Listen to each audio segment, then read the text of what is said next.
التوراة ومبشرا برسول يأتي من بعد اسمه أحمد فلما جاءهم بالبينات قالوا هذا سحر مبين قال الله تعالى في شأن حبيبه إن الله وملائكته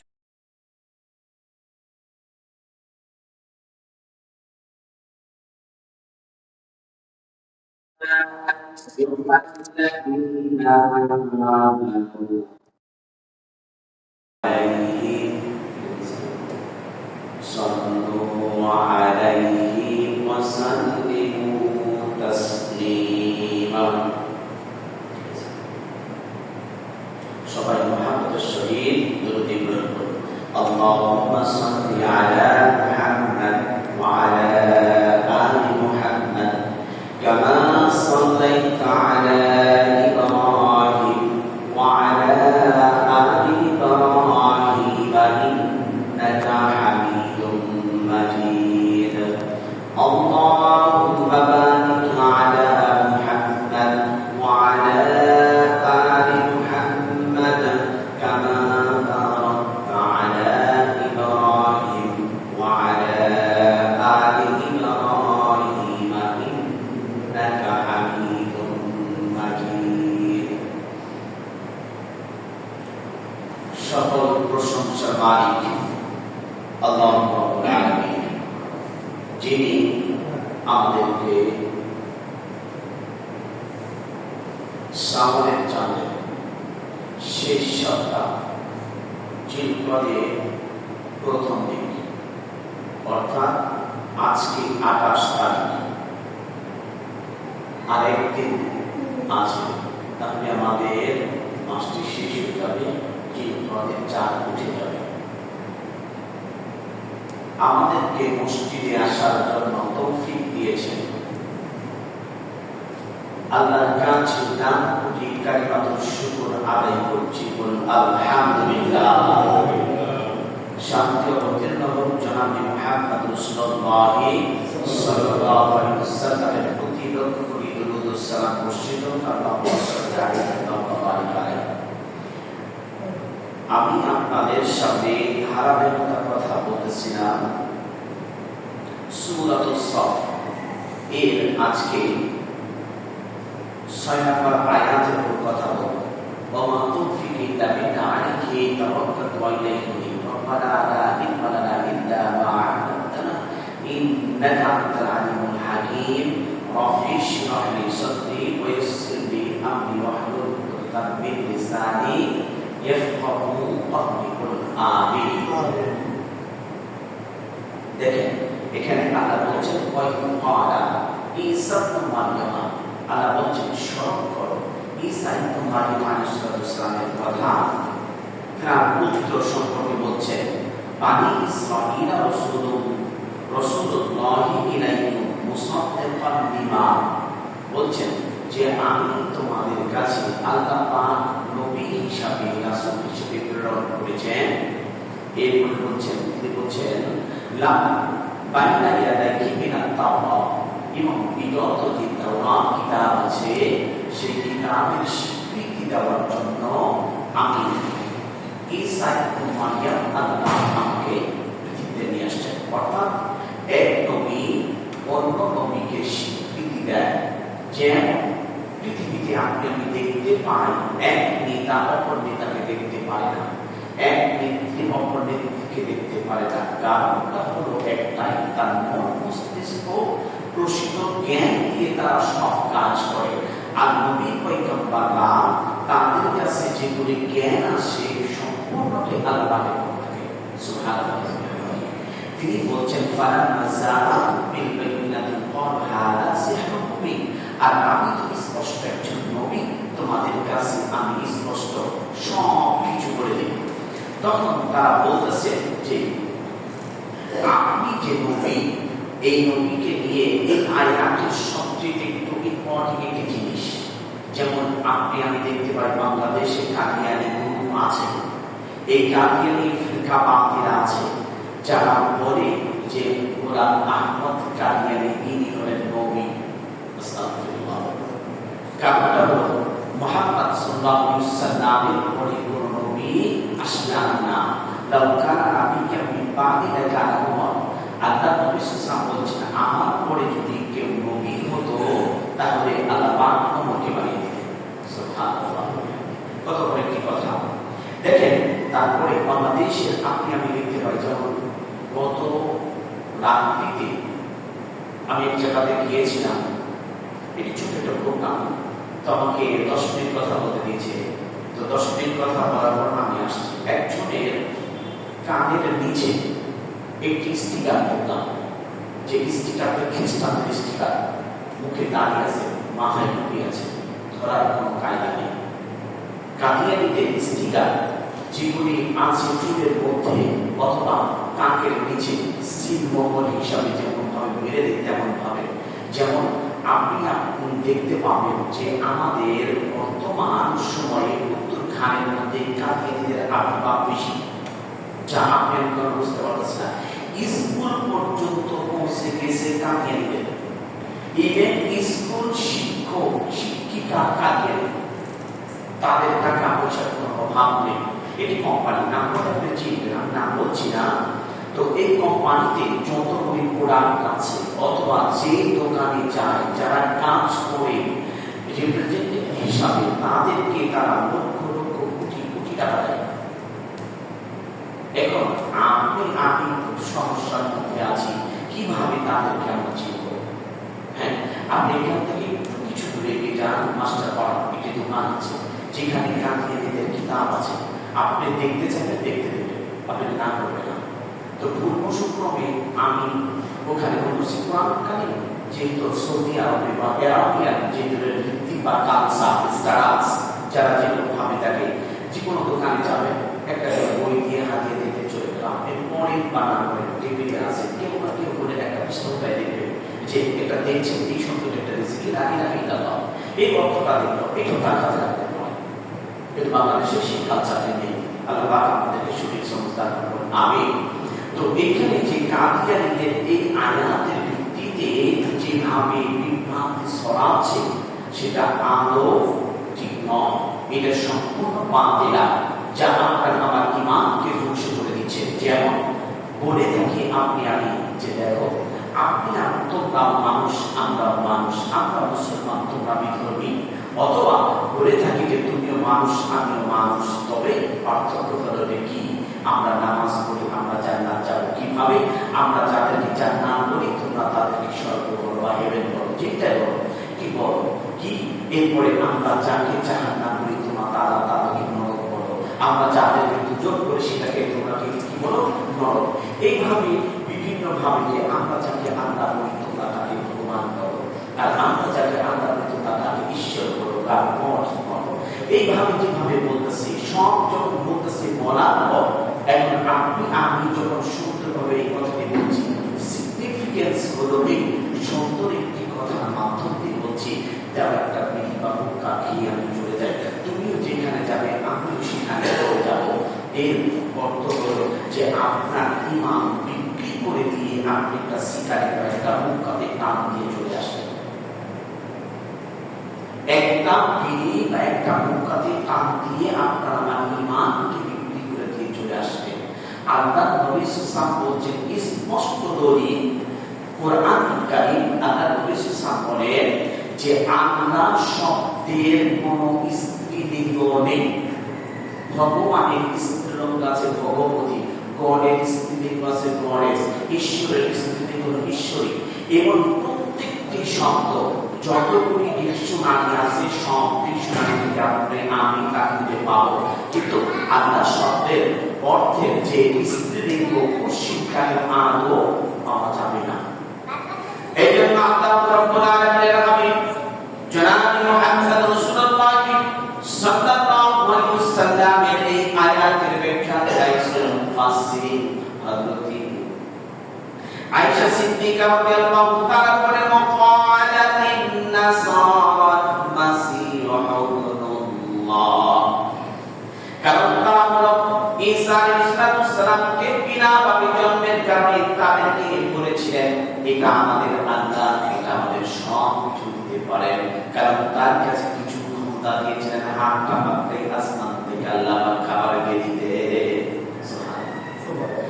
আবার কুষ্ঠ রোগীদেরকে ভালো করে দিতেন, জন্মন্ধদেরকে ভালো করে দিতেন। কবরের মাঝে শুনিয়াছি যত পুরনো কবর হোক না কেন, কবরের কাছে দিয়ে বিসমিল্লাহ বলে সঙ্গে সঙ্গে কবর থেকে জিন্দা হয়ে যেত মানুষ। জিন্দা হয়ে তার সঙ্গে কথা বলতে যখন এক সময় জিজ্ঞাসা করলো যে তুমি যদি সত্যিকারের নবী হয়ে থাকো তাহলে আমাদের গিনতি করে দাও। ঈসা আলাইহিস সালাম যখন কবরের সামনে গেলেন, বিসমিল্লাহ, কবরের মধ্যে থেকে মানুষ জাগ্রত হয়ে বলছেন যে হে নবী, আপনি তো ঈসা আলাইহিস সালাম বিনা পিতায় জন্মগ্রহণ করেছেন, আর আল্লাহ পাক আপনাকে নবুয়ত দান করেছেন। আমি বললাম আলাইহিস সালামের কোথায় নবু, কোথায় ঈসা? এরপরে দেখেন আপনি আমি কিভাবে বলছি, লাকাদ কাফারাল্লাযীনা ক্বালু ইন্নাল্লাহা হুয়াল মাসীহু ইবনু মারইয়াম ওয়া ক্বালাল মাসীহু ইয়া বানী ইসরাঈলা উবুদুল্লাহা রাব্বী ওয়া রাব্বুকুম। আল্লাহ পাক বলেন অবশ্যই তারা হলো কাফির, ওয়া ক্বালু ইন্নাল্লাহা হুয়াল মাসীহু ইবনু মারইয়াম, আর তারা নিঃসন্দেহে ঈসাকে আল্লাহ বানিয়ে দিয়েছে। ওয়া ক্বালাল মাসীহু ইয়া বানী ইসরাঈলা উবুদুল্লাহ, আর বানী ইসরাঈল সকল সম্প্রদায়কে বলতেন তোমরা উবুদুল্লাহ, আল্লাহর ইবাদত করো, রব্বী ওয়া রাব্বুকুম, তোমরাও ইবাদত করো সেই মালিকের, আমি ইবাদত করি সেই মালিকের, সুতরাং আমি তোমাদের জন্য প্রভু নই। এই কথা বলার পর সঙ্গে সঙ্গে বললেন শোনো তোমরা যেভাবে পড়ছো যে ওয়া মুবাশশিরাম বিরাসূলিন ইয়াতি মিন বা'দি ইসমিহি আহমদ, আর এক নবী অপর নবীর স্বীকৃতি দেওয়ার জন্য আল্লাহ পাক পৃথিবীতে পাঠিয়েছেন, আর আমার পরে একজন নবী আসবেন, তিনি হচ্ছেন মুহাম্মদ রাসূলুল্লাহ সাল্লাল্লাহু আলাইহি ওয়াসাল্লাম। আর তিনি হলেন এমন একজন নবী তার জীবনে কোনো সদকালে করবেন না, মিথ্যা কথা বলবেন না, জুয়াচুরি করবেন না, বাটপারি করবেন না, চিন্তায় রাহাজারি কোনো প্রকার তার দিয়ে খারাপ কাজ সংগঠিত হবে না। এই জন্য বলছেন আর তিনি হলেন কোন পুরুষদের পিতা, মা কানা মুহাম্মাদুন আলা আহাদিন মির রিজালিকুম ওয়ালাকিন রাসূলুল্লাহি ওয়া খাতামান নাবিয়্যিন। আল্লাহু আকবার। আল্লাহ পাক বলেন মা কানা মুহাম্মাদুন আলা আহাদিন, আহাদ শব্দের অর্থ এক। আল্লাহ বলেন ও আমার হাবিব আপনি পুরুষদের কোন পুরুষদের পিতা নন, তখন রিজালিন ওয়ালাকিন রাসূলুল্লাহি, আর আল্লাহ পাক আমাকে রাসূল হিসেবে প্রেরণ করেছেন, ওয়া খাতামান নাবিয়্যিন, আমাকে শেষ নবী হিসেবে পাঠিয়েছেন, আমার পরে আর কোন নবী আসবে না। খতম শব্দের অর্থ হলো শেষ। খতম শব্দের কয়েকটি কনিষ্ঠ অর্থ দিয়েছেন মিসনাহুল লুগাতুল আরাবিয়াতের মধ্যে ডিকশনারি, কয়েকটি ডিকশনারিদের মধ্যে কনিষ্ঠা দিয়েছেন, আর এর থেকে বেশি বা কম হতে পারে। এক নাম্বার খতম হলো শেষ, খতম অর্থ সিলমোহর, খতম অর্থ ফি কুলুবিহিম মারাদুন, তার অন্তরটাকে বিধিগ্রস্ত করে দিয়ে বন্ধ করে দিয়েছেন। আবার ওখানে সূরাতুল ইয়াসিনের মধ্যে বলেছেন আল ইয়াউমা নাখতিমু আলা আফওয়াহিহিম ওয়া তুকাল্লিমুনা আইদিহিম ওয়া তাশহাদু আরজুলুহুম বিমা কানু ইয়াকসিবুন। এই আয়াতের মধ্যে আল্লাহ পাক বলেছেন তার মুখকে বন্ধ করে দিব কিয়ামতের দিন পাপিষ্ঠদের। সবাই বলুন জানেন পাপিষ্ঠদের মুখকে বন্ধ করে দিবেন, আর আমরা সবাই পৃথিবীতে যারা জিন্দা সবাই আল্লাহ করি আলহামদুলিল্লাহ, কারণ আমরা সবাই আল্লাহ নেই। কারণটা হলো আল্লাহ নবী সাল্লাল্লাহু আলাইহি ওয়াসাল্লাম বলেন যে তার মুখটা অর্থাৎ দুই চাওয়ালের মাঝখানে জিহ্বাটা যার জিন্দা, যে ব্যক্তি সর্বদা আল্লাহকে ডাকে, সব সময় আল্লাহর জিকির করে, আল্লাহ নাম করে, ওই ব্যক্তিকে আল্লাহর নবী মৃত্যুর সঙ্গে সঙ্গে আমি আল্লাহ তাকে জান্নাতুল ফেরদাউস দান করে দিব।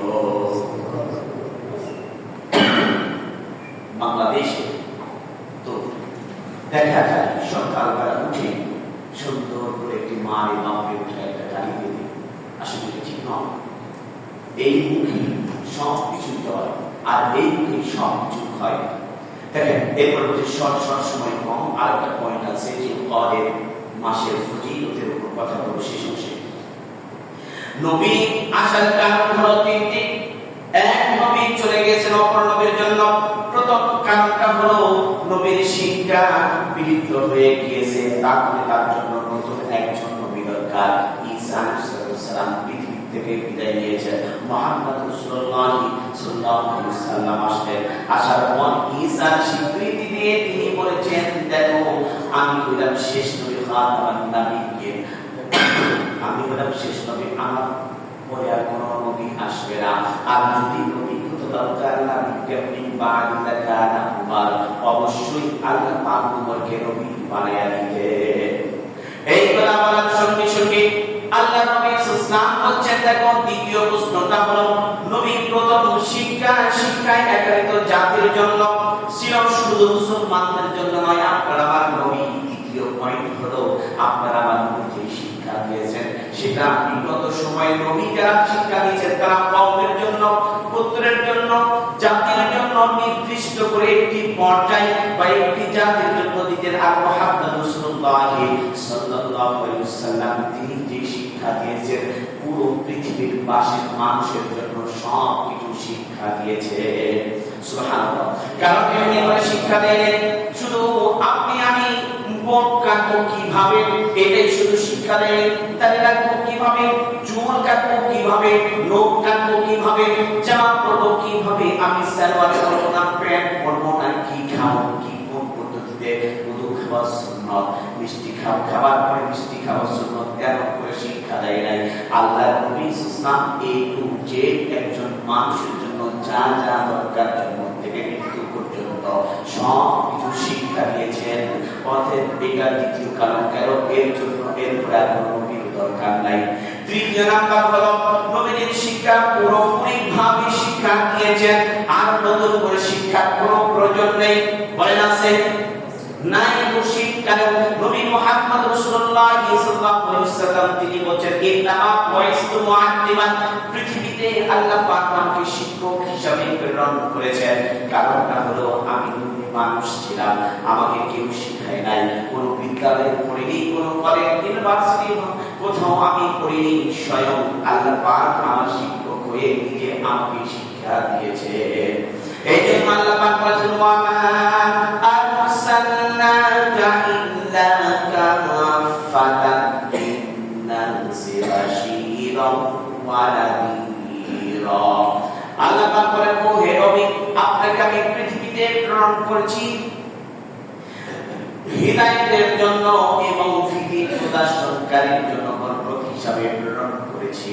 আল্লাহ পাক বলেন, এই বরকত হিসাবে আমি প্রেরণ করলাম। দেখো শুধু আমি জাতির জন্য নবী পাঠিয়েছি, কবিলার জন্য নবী পাঠিয়েছি, গোত্রের জন্য পাঠিয়েছি, এক এক দুই সম্প্রদায়ের জন্য পাঠিয়েছি।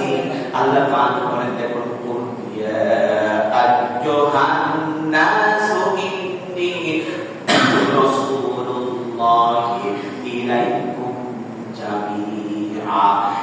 আপনি বলো আমি পুরো জাতির জন্য নবী নাই, কবিলার জন্য নবী নাই, গোত্রের জন্য নবী নাই, পুরো পৃথিবীর বাসীর জন্য সকলের জন্য আমি নবী হয়ে এসে বলেন আলহামদুলিল্লাহ। সকলের সব পৃথিবীর মানুষের জন্য আমি নবী হয়ে এসেছি। এখানে কোন জাতি, ধর্ম, ধর্ম, বর্ণ নির্বিশেষে আল্লাহ পাক সকলের জন্য নবী বানিয়ে পাঠিয়েছেন। এরপর অন্য আয়াতে বলেন, তাবারাকাল্লাযী নাযালাল ফুরকানা আলা আবদিহি লিয়াকুনা লিল-আলামিনা নাসীরা। আল্লাহ পাক বলেন, অতি বরকতশালী তিনি, অক্ষমতা, দুর্বলতা সব কিছু থেকে মুক্ত তার বান্দাকে ফুরকান দান করেছেন। আবদিহি লিয়াকুনা লিল-আলামিনা নাসীরা, যাতে মানব গোষ্ঠীকে, পৃথিবীর সকল মানুষকে পৃথিবী প্রদর্শন করাইতে পারে। সুবহানাল্লাহ। তাহলে এরপরে আল্লাহ পাক বলেন, দেখো কিভাবে আমি পাঠাইলাম আপনারা আমার নবীকে, কেমন ছিলেন নবী। আল্লাহ পাক বলেন, ওয়া মা আরসালনাকা ইল্লা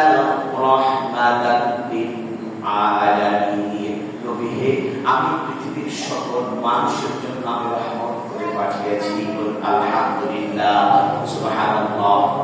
قال رسول الله صلى الله عليه وسلم بعثت من الاحمال الى الاسواد। আমি কারো মানুষের জন্য, সাদা মানুষের জন্য, কোন গোত্রের জন্য, কোন কবিরার জন্য, কোন সম্প্রদায়ের জন্য নবী হয়ে আসি নাই। তিরমিজি শরীফের হাদিস। قال رسول الله صلى الله عليه وسلم كان النبي كانوا الى قومه خاصه وبعثت الى الناس عامه। বুখারী মুসলিম শরীফের হাদিস। আল্লাহ পাক বলেন كان النبي أبعث إلى قومه خاصة। আমাকে আল্লাহ পাক কোন কওমদের জন্য খাস করে নবী করে পাঠাইলেন। وبعثت إلى الناس عامة। কোন মানুষদের জন্য খাস করে আল্লাহ পাক আমাকে পাঠান নাই। আবার দেখেন তিরমিজি শরীফের বর্ণিত করছেন قال رسول الله صلى الله عليه وسلم أن رسالة والنبوة قدمت فلا رسالة والنبوة। আল্লাহ পাক বলেন আন্না রিসালাতা ওয়ান নবুওয়াতা কদামাত আলা রিসালাতা ওয়ান নবুওয়া। আল্লাহ পাক বলেন এই পর্যন্তই আমার নবী, ফালা রিসালাতা ওয়ান নবুওয়া, এই পর্যন্ত রিসালাত এবং নবুয়তের দরজা সম্পূর্ণ পূরণ করে দিয়েছেন। কারণটা হলো قال رسول الله لا نبي بعد ولا نبي بعد। তিনি বলেন যে আমি নবী এই পর্যন্ত শেষ, উম্মত এই পর্যন্ত শেষ, পৃথিবীতে আর কোন নতুন উম্মত আসবে না। আমাদের থেকে সিলসিলা ইলা ইয়াউমিল কিয়ামা পর্যন্ত চলতে থাকবে। সুবহানাল্লাহ। তাহলে এই আয়াতের ব্যাখ্যা বিশ্লেষণ আসে যে ঈসা আলাইহিস সালাম সুস্পষ্টভাবে স্বীকৃতি দিয়েছেন আমার পর একজন নবী আসবেন, যিনি হলেন মুহাম্মদ রাসূলুল্লাহ সাল্লাল্লাহু আলাইহি ওয়াসাল্লাম। তিনার অপর নাম হলো আহমদ। আহমদ শব্দের শাব্দিক অর্থ হলো প্রশংসিত। প্রশংসিত করতে হয় কার জন্য? যে সর্ববিষয়ে পারদর্শী, অর্থাৎ সর্ববিষয়ে আপডেট, এই প্রক্রিয়ার কেউ নেই, তার নামই আহমদ। সেটা হলেন মুহাম্মদ রাসূলুল্লাহ সাল্লাল্লাহু আলাইহি ওয়াসাল্লাম। দেখেন এরপরে এই যে আল্লাহ নবী সাল্লাল্লাহু আলাইহি ওয়াসাল্লাম নবুয়তের সব কিছু পূরণ করে দিলেন। এরপরে তিনি বলছেন দেখো আমি নবী মুহাম্মদ সাল্লাল্লাহু আলাইহি ওয়াসাল্লাম একটি ইমারত, এই ইমারতের মধ্যে ঢুকছে, সময় পরিদর্শন করছে, করার পর দেখে যে একটি জায়গাতে টিকিট নেই, ওইখানে ফাঁকা আছে। বলো তো এই বিল্ডিংটা দেখতে কি ভালো লাগবে? স্বামী দেখে বলছেন নবী, তখন বলছেন জি না, এটা ভালো লাগবে না। তাহলে কি? যে ভালো না লাগার কারণটা হলো এখানে ফাঁকা আছে, যখন এই ইটটা দিয়ে খুবই পূর্ণ করে দিবে তখন এই বিল্ডিংটা সৌন্দর্য লাগবে। নবুয়তের ইমারতের মধ্যে একটি শেষ ইট বাকি ছিল, সেই শেষ ইটটা বা সেই নবীটা হলেন আমি মুহাম্মদ রাসূলুল্লাহ সাল্লাল্লাহু আলাইহি ওয়াসাল্লাম। আমাকে দিয়ে নবুয়তের দরজা সম্পন্ন করে দিয়েছে, এরপরে আর কোনো নবী হবে না। তাহলে গোলাম আহমদ কাদিয়ানী ইনি হলেন নিশ্চিতভাবে কাফের। এটা কোরআন এবং হাদিস দ্বারা সাব্যস্ত। আপনি আমি কিন্তু সেটা দেখছি, আমি মাঝখান দিয়ে বলে এই মনের মধ্যে খুব কথাটা বারবার বলে বেড়াচ্ছি। প্রাণ গ্রুপ যেটা আছে, আপনি আমি কিন্তু প্রাণের সব কিছু খাই, এটার মধ্যে কাদিয়ানীদের সবচেয়ে বেশি প্রভাব উঠে পড়ে লেগেছে। এই প্রাণ গ্রুপের যদি আপনি বিশ্লেষণ করতে চাই তাহলে পুরোটাই ধরতে গেলে কাদিয়ানী। এখন দেখেন যেগুলি ভালো ভালো গ্রুপ সেটার সাথে তাদের সম্পর্ক। এর আগে গত বছর গাজীপুর পোড়াবাড়িতে একটি প্রোগ্রাম হওয়ার কথা ছিল, 10 কোটি টাকা, 10 কোটি টাকা তাদের বাজেট ছিল যে এই 10 কোটি টাকা দিয়ে একটা প্রোগ্রাম করবে, মাত্র 2 ঘন্টার প্রোগ্রাম, 10 কোটি টাকা। এমনকি বাংলাদেশে কেউ আছে 3 ঘন্টার প্রোগ্রাম করবে 10 কোটি টাকা বাজেট করে? ইভেন ময়নার থেকেও অনেক দোকান আছে, অনেক শিক্ষা প্রতিষ্ঠান আছে। এছাড়াও মাস্টার পাড়াতে যাবেন অনেকগুলি দোকান কাদিয়ানীদের আছে, তারটা আমি চিনি। তবে যদি এইভাবে আপনারা ইমানকে, ওই প্রথম বলছি যে এটি কথা হয়তো হাসতে হাসতে আপনাদের মনে লাগতে পারে, ঈমান কিভাবে নষ্ট করে দিচ্ছি, যে আমি হিন্দু বা খ্রিস্টান বৌদ্ধর সাথে চলছি। হ্যাঁ চলে, নাম হচ্ছি না, কারণ আল্লাহ নবী সাল্লাল্লাহু আলাইহি চলেছেন। এর মানে এই নয় আপনার আমার ঈমানকে কি করে দেবেন। তখন কে বলছি কথায় কথায়, দেখো আমরা যাকে জান্নাত বলছি তোমরা তাকে স্বর্গ বলছো, আমরা যাকে জাহান্নাম বলছি তোমরা তাকে নরক বলছো, আমরা যাকে উদ্যান বলছি জান্নাত তোমরা তাকে বলছো যে বিভিন্ন ভাবে তোমরা এই কথা বলছো, আমরা যাকে আল্লাহ বলছি তোমরা তাকে ভগবান বলছো, আমরা যাকে আল্লাহ বলছি তোমরা তাকে ভগবান বলছো, আমরা যাকে আল্লাহ বলছি তোমরা তাকে ঈশ্বর বলছো। ওই কথায় একই, ঘুরে ফিরে সবাই একটু ঢাকা যাবো, কেউ নারায়ণগঞ্জ দিয়ে যাবো, কেউ আব্দুল্লাহপুর হয়ে যাবো, কেউ ওদিক থেকে কালচুরি আমরা ঢাকাতে আসবো। একটা কথায় কেউ যাবে প্লেনে, কেউ যাবে স্টিমারে, কেউ যাবে লঞ্চে, আর কেউ যাবে হলো আপনার রেলগাড়ি দিয়ে। সবাই এক জায়গাতে যাবে, ঘুরে ফিরে একটি কথায় করে দেওয়া সিগারেট খাই, হুক্কার মধ্যে একটি গান দিই। আপনার আমার যে ইমানটাকে বিক্রি করে দিয়ে আসছে আপনাদের কি জানি?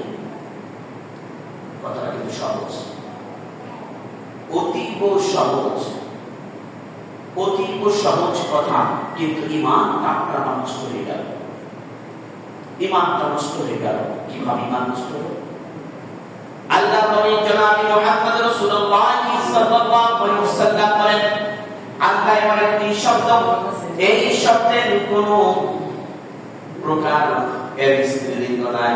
আল্লাহ শব্দ দিয়ে যদি আল্লাহর চারটি অক্ষর আছে, আলিফ লাম লাম হা, এই চারটি অক্ষর দিয়ে আপনি যদি সেই আল্লাহকে বিশ্লেষণ করে যান, তাহলে আমি কোরআন থেকে সহজ ভাষায় বুঝতে পারব। আল্লাহু লা ইলাহা ইল্লা হুয়াল হাইয়ুল কাইয়্যুম। সবাই বলুন, আল্লাহু লা ইলাহা ইল্লা হুয়াল হাইয়ুল কাইয়্যুম। তিনি আল্লাহ, তিনি সব কিছু থেকে মুক্ত, লা ইলাহা ইল্লাল্লাহ, তার কোনো শরীক নাই, মিলা নেই, তার ছেলে সন্তান কেউ নেই। হাইয়ুল কাইয়্যুম, তিনি চিরঞ্জীবী চিরস্থায়ী, তার তন্ত্র নাই নির্দাম নাই, তিনি সব কিছু থেকে মুক্ত। বলেন আলহামদুলিল্লাহ। কারণটা হলো সেই আল্লাহ পাকের এই আল্লাহ শব্দের আলিফ যদি ছেড়ে দেন, তাহলে লিল্লাহ থাকে লিল্লাহি মা ফিস সামাওয়াতি ওয়া মা ফিল আরদ। আল্লাহ বলেন আসমান ও জমিন যিনি বানিয়েছেন সব কিছুর মালিকানা হচ্ছেন তিনি কে? সব কিছুর মালিক কে? হায়াতের মালিক কে? মওতের মালিক কে? সব কিছুর মালিক সেই আল্লাহ বলছেন। আরেকটি লাম যদি ছেড়ে দেন তাকে লাহু, এইখানে লাম দিয়ে পড়বে লাহু মাকালিদুস সামাওয়াতি ওয়াল আরদি ইয়াবসুতুর রিজকা লিমান ইয়াশা। আল্লাহ পাক বলেন সব রিজকের সানকাতি হতেছেন আমি আল্লাহ আমার হাতে। সুবহানাল্লাহ। সব কিছুর মালিক হতেছেন আল্লাহ, সব কিছু মালিক হতেছেন আল্লাহ। এরপরে যদি এই লামটা আরেকটা ছেড়ে দিলেন তাকে হু, এই হু শব্দ দিয়ে আল্লাহ পাক আরেকটি কোরআনের আয়াত নাযিল করেছেন, ওয়া হুয়াল গফুরুর ওয়াদুদ যুল আরশিল মাজিদ ফাআলু লিমা ইউরিদ। বলুন আমিন। আল্লাহ পাক বলেন অতি ক্ষমাশীল আমি আল্লাহ, আমার কাছে মাফ চাইলে আমি বান্দার জীবনের সম্পূর্ণ গুনাহ খাতাগুলিকে মাফ করে দেই। কারণটা হলো মাফ করার মাস।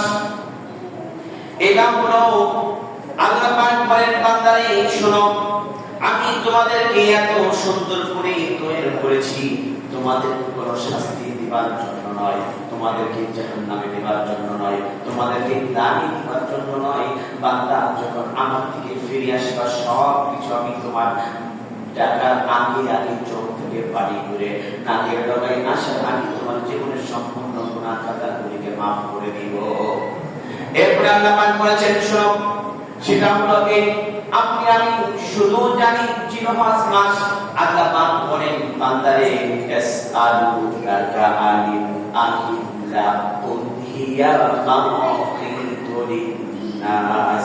আল্লাহ পাক বলেন পৃথিবীতে মানুষের গণনার জন্য আমি স্থায়ী ক্যালেন্ডার হিসাবে আসমানের মধ্যে ছুড়ে রেখেছি। বলেন সুবহানাল্লাহ। কারণ আপনি আমার মাসের প্রয়োজন 4টি ব্যবসা করব, বাণিজ্য করব, বিভিন্ন ভাবে বিভিন্ন কাজ করব। আল্লাহ বলেন আসমান এই জমিন সৃষ্টি করার পরে আমি মাস গণনা শুরু করে দিয়েছি, মাস সৃষ্টি করে দিয়েছি। আপনি আমি দেখেন আরবিতে 12টি মাস আছে, ইংলিশে 12টি মাস আছে, বাংলাতে 12টি মাস আছে, কিন্তু ইংলিশের 31 আছে, 29 আছে, 28 আছে, আবার বাংলাতে ঠিক তেমনই আছে, আর আরবিতে 30 আর 29টি মাস আছে। এর মধ্যে নাই এর 28 মাস নাই, 31 মাস নেই। যাদের হিসাব হলো 30 আর 29। গত মাস গিয়েছে রমজান মাস, গিয়েছে হলো 30, আর এই শাওয়াল মাস হবে 29। এইটাই হলো ফিক্স করা। আল্লাহ পাক বলেন ইন্না ইদ্দাতিশ শুহুরি ইনদাল্লাহি 12 শাহরান ফি কিতাবিল্লাহি ইয়াওমা খালাকাস সামাওয়াতি ওয়াল আরদা মিনহা আরবা'তুন হুরুম। নিশ্চয় আল্লাহর নিকটে মাসের দিক থেকে গণনা আল্লাহ পাকের আসমান এবং জমির সৃষ্টি করার পরে গণনার জন্য 12টি মাস দিয়েছেন। তার মধ্যে সবচেয়ে সম্মানী মাস হচ্ছে 4টি। সবাই বলুন কয়টি? 4টি। এমনকি পৃথিবীর জমিনের কাফির মুশরিকরা পর্যন্ত এই 4টি মাসে কোন যুদ্ধ বিগ্রহ কোনো কিছু করতেন না। কারণটা হলো ওইখান থেকে আমি এখানে কেটে আসলাম এই জন্য যে আয়াতটি বলেছিলাম সংক্ষেপে, এটা বিশাল আলোচনা। কারণ একদিন পর আমাদের জিনপদ মাস করবে, এর ফজিলতটা আপনাকে আমাকে জানতে হবে, বুঝতে হবে। ছোট্ট একটি যদি আমল করি, বিশ্বনবী সুসনান করেছেন মান সামাতা নাজা, যে ব্যক্তি চুপ থাকে সে সব থেকে বেশি বাঁচে যায়। একটি খারাপ কাজ হচ্ছে বা কেউ আমাকে গালি দিল, ওইখান থেকে চলে আসলাম, আল্লাহর নবী সাল্লাল্লাহু আলাইহি বলেন ওই গালি তুমি শুনলে বদলাই তুমি ফিডব্যাক দিলে না, ওইখান থেকে যে চলে আসলে চুপ থাকলে আল্লাহ পাক বলেন এই চুপ থাকার জন্য আমি জান্নাতুল ফিরদাউস তোমাকে দান করে দিব। মাসের ফজিলত এই জন্য ওইখান থেকে আমি এখানে তাড়াতাড়ি আসছি, সময় কম। দেখেন এরপরে বলছেন ফি কিতাবিল্লাহি, আল্লাহ বলেন এই জমিনটাকে আসমানটাকে সৃষ্টি করার পর আমার কাছে এই কিতাবটি লিপিবদ্ধ করেছি, তার মধ্যে 12টি মাস দিয়েছি। তার মধ্যে 1 নাম্বার মাস হলো জিলকদ মাস, এরপরে জিলহজ মাস, এরপরে মুহররম, এরপরে রজবের চাঁদ। এই 4টি মাসে কাফেররা পর্যন্ত কোনো যুদ্ধ করতেন না, বিগ্রহ করতেন না। তখন বলবেন হুজুর আমরা তো যুদ্ধ করি না, কোনো বিগ্রহ করি না। হ্যাঁ, মিনি যুদ্ধ শুরু হয়, মিনি সার্ভিস শুরু হয়, যুদ্ধ শুরু হয় আপনার আমার ফ্যামিলিতে, মহল্লার মধ্যে বিভিন্ন জায়গাতে শুরু হয়ে যায়। এই জন্য আপনাকে আমাকে ওইখান থেকে দূরে থাকতে হবে। কারণটা হলো দেখেন, নিশাদার দ্রব্য পান করা পাপ, হ্যাঁ আমি স্বীকার করছি পাপ, কিন্তু আপনি তারপরে খাচ্ছেন, জানার পরে খাচ্ছেন, কিন্তু পাপ হলো আপনি জানার পরে এই 4টি মাসের মধ্যে যে খাইলেন আর আপনি পাপ কাজ করলেন, এটা ডাবল দিবেন পাপ। কি দিবেন? যদি বলেন কি দিবেন? একটা মিথ্যা কথা বললেন, আপনি আমি জানি মহাপাপ, কিন্তু এই মহাপাপ বলতেছি আপনি আমি রহ মিথ্যা কথা বলতেছি, এই মিথ্যা কথা বলার কারণে ডাবল পাপ দিবেন। জিনা করলে পাপ আমি আপনি জানি, এই জিনা একবার করলে এর পাপ দিবেন ডাবল। কারণ আল্লাহ পাক বলেছেন এইখানে স্পষ্টভাবে যালিকা দীনুল কাইয়্যিম, ইহা স্পষ্ট একটি দ্বীন এবং ধর্ম। ফালা তাযলিমু ফীহিন্না আনফুসাকুম ওয়া কাতিলুল মুশরিকিনা কাফাতান কামা ইউকাতিলুনাকুম কাফা। আল্লাহ পাক বলেন কাফেররা তোমাদের সঙ্গে বিনা কারণে যুদ্ধ করেন, যার কোনো কারণ নেই, যার কোনো ভয় নেই, যার কোনো প্রকার কোনো দোষ ত্রুটি নেই, তাদের সাথে সামনাস অ্যাটাকে ফেলেছে। এইখানে তোমার জীবন রক্ষার্থে তুমি করতে পারবে। তবে হ্যাঁ, এই 4টি মাসের মধ্যে কোনো ঝগড়াতে লিপ্ত হবে না, তোমরা কখনো কাজে দ্বন্দ্ব ফাঁসিতে লিপ্ত হয়েও না। এরপরে বলছেন ওয়ালামু আন্নাল্লাহা মা'আল মুত্তাকিন, আমি জ্ঞানীদেরকে এবং মুত্তাকিদের আমি আল্লাহ সব সময় সহযোগিতা করে থাকি। সুবহানাল্লাহ। তাহলে দেখেন, আপনি আমি পাপ করছি, হ্যাঁ বিভিন্ন ভাবে মিথ্যা কথা বলছি, কারণ সামনে কুরবানি আসছে। আপনার আমার ইরাদা হলো এখন কুরবানি দিব কিভাবে, এইখান থেকে চলে গেলাম আপনি 2 কদম আগান ময়নাতে, ময়নার থেকে 2 কদম আগান চারপাড়া, চারপাড়া থেকে 2 কদম আগান মাস্টারপাড়া, মাস্টারপাড়া বাজারে যখন সকাল অথবা সন্ধ্যা হবে সব দেখবেন ওখানে লোক আছে, বসার পরে দেখবেন এত মিথ্যা ছয়লা, কে কাকে মারবে, কে কারে ধরবে, কে কিভাবে সব কিছু সুন্দর করে টাকা নিয়ে আসবে। ভাই আমার প্রশ্ন হলো, মানুষের টাকা দিয়ে যদি আমি হজ করি, অন্যের টাকা দিয়ে কি হজ করি, বলেন তো দেখি এই হজটা কি হবে? কথা বলেন, হবে? অন্যের টাকা দিয়ে কি হজ হবে? অন্যের টাকা দিয়ে যদি কুরবানি দেই তাহলে কি আমার কুরবানি হবে? হ্যাঁ, সবাই জানতো আমি হাজী সাহেব, আমি হজ করছি, সবাই জানতো আমি কুরবানি দিয়েছি, কুরবানি দিয়ে আমি সব কিছু করে আসছি।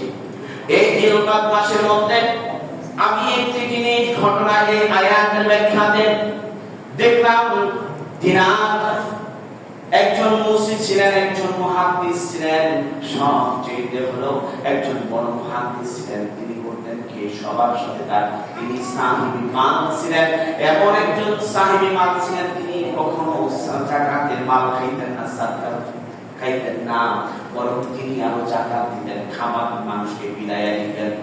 দিবান আব্দুল্লাহ বিন মুবারক রাহমাতুল্লাহি আলাইহি এমন একজন জবরদস্ত মুহাদ্দিস ছিলেন। তিনি বললেন এই আয়াতের ভিত্তিতে মাসের সম্মানের ক্ষেত্রে তিনি বলছেন, আমি হজের জন্য যাওয়ার জন্য সব মাল সামানা খরচ করেছি, তার বন্ধুরা সাথীরাও সব সামানা খরচ করেছে। যাওয়ার পর কিছুদিন পর দেখলেন 1 থেকে 2 দিন পর তার ছেলেরা তার বন্ধুদের সঙ্গে খেলতে গিয়েছে, খেলতে খেলতে তখন বলেছেন আমাদের খোদা পেয়েছে, সকলকে দৃষ্টি আকর্ষণ করে বলছি এই ঘটনাটির মধ্যে আপনার আমার শিক্ষা অনেক বিশাল একটি বিষয় আছে। যখন আব্দুল্লাহ বিন মুবারক রাহমাতুল্লাহি আলাইহি ছেলে তার বন্ধুদের সঙ্গে মহল্লার মধ্যে খেলতে গিয়েছেন, খেলতে খেলতে তখন বন্ধু বলছেন যে শোনো, আমি এখন আর খেলবো না, আমার পেটে ক্ষুধা পেয়েছে, আমি বাড়িতে চলে যাব। বাড়িতে যখন গেলেন তখন বলছেন বন্ধু শোনো, এক বন্ধু অপর বন্ধুকে ডাক দেয়, এক বাচ্চা আরেক বাচ্চা খেলার সাথীকে ডাক দেয়, ডাক দিয়ে বলে এই দেখো আমটা বানাইছে, তুমি খাবি নাকি? মুখে বলে খাবি নাকি? এমনি করে খাবার বস্তু লাগছে, ভাত রান্না হয়ে নেই সেই বাড়িতে। তখন তার স্ত্রী বলতেছেন খাবার দিয়েছেন 2টা প্লেট, আর মাংস 3 জন, বাচ্চা 3 জন, 2টা দিলেন। দেওয়ার পর তখন আব্দুল্লাহ বিন মুবারক রাহমাতুল্লাহি আলাইহি ছেলে ছুটে এক নজরে তাকিয়ে রয়েছে। তখন বলছেন কাকিমা কেন আপনি আমাকে খাবার দিলেন না? তখন বলছেন বাবা এটা তোমার জন্য হারাম আর এটা আমার জন্য জায়েজ। তখন বলতেছেন কি করে কাকিমা, আমি তো ক্ষুধার্ত, আপনার আমার বন্ধুরা আপনার সন্তানরাও ক্ষুধার্ত, তাহলে আপনি আমাকে খেতে দিবেন না কেন? আমি কি কোনো দোষ করেছি, কোনো গালি দিয়েছি, কোনো খারাপ কাজ করেছি? তখন বলছেন বাবারে তুমি তো খারাপ কাজ করো নাই, তাহলে তুমি কেন খেতে দিবেন না? বলছেন না না তোমরা সাহিবী মাল, তোমরা এটা খাবার পাবে না। তখন আব্দুল্লাহ বিন মুবারক রাহমাতুল্লাহি আলাইহির সন্তান যেতে চায় না, ওই বন্ধুর বাবা তাকে হাত ধরে টেনে উঠে গাল ধাক্কা দিয়ে যখন বাড়ি থেকে বের করে দিলেন, কাঁদতে কাঁদতে চোখ মুছতে মুছতে যখন বাড়িতে চলে গেলেন, বাড়িতে যাওয়ার পর তার বলতেছেন বাবা অমুক বন্ধুর বাড়িতে গিয়েছিলাম, খাবার প্লেট তো আমাকে দেই নাই, ঘাট ধাক্কা দিয়ে বের করে দিয়েছেন। সঙ্গে সঙ্গে যখন চলে গেলেন বাড়িতে যাবার পর বলতেছেন সালাম দিলেন, সালামের জবাব আসলো না। 3টি সালাম দেওয়ার পর 4র্থ সালাম না দিয়ে তিনি ফেরত চলে আসলেন। পিছন দিক থেকে বড় বড় মা মেরে বাড়ির মালিক এসে বলতেছেন হুজুর আপনি আমার বাড়িতে আসলেন, বেয়াদবি মুস্তাকিম মাফ করুন, সুতরাং আপনি বলুন কেন আসছেন? তখন বলছেন আমার তোমার বাসায় কি আমার সন্তান আসছিল না আসছিল, কেন তুমি তাকে খেতে দাও নাই? তখন বলছেন খেতে দেয় নাই হুজুর, আপনি হলেন সাহিবী মাল, আমরা তো সাহিবী মাল না, তাহলে তুমি খেতে দিলে না কেন? তুমি কেন তাকে ঘাট ধাক্কা দিয়ে বের করেছো? কথা সঠিক? তখন বলছেন হ্যাঁ কথাটি সঠিক। তখন বলছেন কেন তুমি বের করে দিয়েছ? তখন বলছেন 7 দিন পর্যন্ত কাজের সন্ধানে আমি ঘোরাঘুরি করতেছিলাম, কাজ না হওয়ার কারণে আমার বাচ্চারা ক্ষুধার্ত না খেয়েছে, এমনকি আমার ঘরে 1 মুঠো চাল পর্যন্ত নাই। আমি রাস্তা দিয়ে যখন চলে আসতেছিলাম তখন দেখলাম রাত্র হয়ে গেছে, রাস্তার পাশে একটা মরা গরু পড়া, সঙ্গে সঙ্গে করে এদিক সেদিক তাকিয়ে যখন গরুর খানটি খুললাম, করে 2 কেজির মতো গোশত কেটে নিয়ে আমি দ্রুত গতিতে বিবিকে বললাম, বিবিরে এর গরম পানি দিয়ে তুমি ধুয়ে ফেলে এটা তুমি কেটে সুন্দর করে রান্না করো আমাদের জীবিকা নির্বাহের জন্য, আমরা যাতে বেঁচে থাকি এই জন্য, এটা আমাদের জন্য হারাম। যখন এই কথাটি বলছেন, বলার পর তখন বলছেন ঠিক আছে হে স্বামী, তখন বলছেন ওয়াল্লাহি আল্লাহর কসম করে বলি আমি তোমার স্বামী কাজের কোনো সন্ধান পাইনি, আমি খাবার জোগাইতে পারিনি, তুমি আমাকে মাফ করে দাও। যখন এই কথাটি বললেন, বলার সঙ্গে সঙ্গে তখন বলছেন আব্দুল্লাহ বিন মুবারক রাহমাতুল্লাহি আলাইহি যখন কোনো কথা না বলে ওইখান থেকে একটা দৌড় দিয়েছেন, দৌড় দিয়ে বলছেন বিবিরে কঠিন মুসিবতের দিন কিয়ামতের ময়দানে আমি হাজী সাহেব, আমি অর্থবিত্তবান, আমি গ্রামের মাতবর, আমি পয়সাওয়ালা টাকাওয়ালা, বাড়ি বিশাল বড় বড় বাড়ির মালিক, অবশ্যই কিয়ামতের দিন আমাকে কাট করে দান করে দিবেন আসামির। তুমি আমাকে টাকা দাও, পয়সা দাও, জীবনে হজের জন্য টাকা রেখেছিলাম। তখন বলছেন স্বামী এই দিনের, তখন বলছেন কি করবেন? এই কথার প্রশ্নের জবাব এখন আমি দিতে পারবো না, তুমি আগে দাও, আমি আগে দিয়ে আসি। একটা দৌড় দিয়ে ওই লোকের বাসায় গেলেন, সালাম দিলেন রাত্রিবেলা। তখন বলছেন আল্লাহর বান্দারে এইগুলি টাকা দিলাম, এই টাকা দিয়ে তুমি ব্যবসা করো, বাণিজ্য করো, ওই টাকাগুলিকে আমাকে ফেরত দিতে হবে না। বলে সুবহানাল্লাহ। এখন আল্লাহর নবী বাংলাদেশে অনেক ঘরে ঘুরে না, দেখেন তো মিলে কিনা, একটু মিলে দেখেন। আব্দুল্লাহ বিন মুবারক রাহমাতুল্লাহি আলাইহি আসলেন, তার বন্ধুরা বললেন তুমি না হজে যাবা, এখন তোমাদের যাবার সময় হয়েছে। তখন বলছেন বন্ধুরে আমার সমস্যার কারণে, আমার জরুরতের কারণে আমি যাব না, দয়া করে তোমরা আমাকে মাফ করো, তোমরা যাও। আব্দুল্লাহ বিন মুবারক রাহমাতুল্লাহি আলাইহি বন্ধুরা যখন গেলেন, যখন দেখলেন তিনি সাফা মারওয়া দৌড়াদৌড়ি করছেন, আব্দুল্লাহ বিন মুবারক রাহমাতুল্লাহি আলাইহি সকলের সামনে, সুবহানাল্লাহ বলবেন না, যখন সকলের সামনে ওইখান থেকে যখন আল্লাহর ঘর তাওয়াফ করছেন, আল্লাহুম্মা লাব্বাইক লা শারীকা লাকা লাব্বাইক ইন্নাল হামদা ওয়ান নি'মাতা লাকা ওয়াল মুলক লা শারীকা লাকা লাব্বাইক আল্লাহু আকবার। বাংলাদেশের অধিকাংশ হাজী 99%, 999%, 1% এই দোয়ার মানে সিগনিফিকেন্স, এই দোয়ার অর্থ কিছু বুঝে না। অধিকাংশ হাজী সাহেবগুলি গিয়ে বাংলাদেশে যারা আছে পুরা পয়সা খরচ করতে যায়, ওরা থাকে যে এসি বিল্ডিং, এসি বাড়ি, এখানে কি করবো, আর ওখানে গিয়ে চুপ করে ঘরের মধ্যে বসে থাকে। বিশ্বাস যদি না হয় 10 থেকে 15 জন হাজী লিস্ট আছে, 10 থেকে 15 জন হাজী সাহেবের লিস্ট আছে। আমি ওখানে জিজ্ঞাসা করতে পারি হুজুর সত্য কথা বলুন না মিথ্যা কথা বলুন? সত্য কথা বলবেন, মিথ্যা কথা বলবেন? তখন বলে যে আমি তো রুমে বসেছিলাম, আমার শরীর ভালো ছিল, একটু জ্বর ছিল। আল্লাহ পর্যন্ত কবুল করেনি। মনে করেন না টাকা থাকলে তাকে হজের জন্য কবুল করবে, পয়সা থাকলে তাকে হাজী সাহেব হিসেবে কবুল করবে। দেখেন ওইটা হলো ভিন্ন কথা। প্রত্যেকটা পয়েন্ট শত শত তথ্য আছে, শত তথ্য আছে। আব্দুল্লাহ বিন মুবারক রাহমাতুল্লাহ বলেন তার বন্ধুরা তাওয়াফ করছেন, কাবা শরীফ যখন তাওয়াফ করছেন, তাওয়াফের সময় বিদায় তাওয়াফ যেটা আছে, বাংলাদেশের অধিকাংশ হাজী সাহেবরা বিদায় তাওয়াফে যে দোয়াকে সেটা পড়ে না। আবার তাদেরকে যেখান থেকে আপনার হলো ইহরাম বানাইবে, বাংলাদেশ থেকে ইহরাম বানাইবে, আসলে এটা সঠিক নয়, হাদিসের ভাষা নয়।